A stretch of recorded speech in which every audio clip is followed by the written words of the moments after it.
بسم الله الرحمن الرحيم. اللهم صل على محمد وآل محمد. اللهم كن لوليك الحجة ابن الحسن صلواتك عليه وعلى آبائه في هذه الساعة وفي كل ساعة، وليا وحافظا وقائدا وناصرا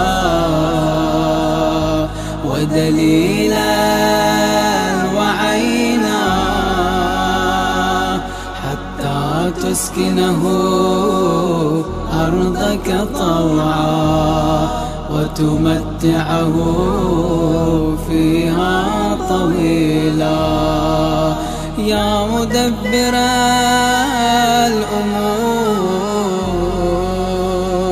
يا باعث من في القبور، يا مجري البحور، يا ملين الحديد لداود، صل على محمد وآل محمد، وافعل بنا ما أنت أهله في الدين والدنيا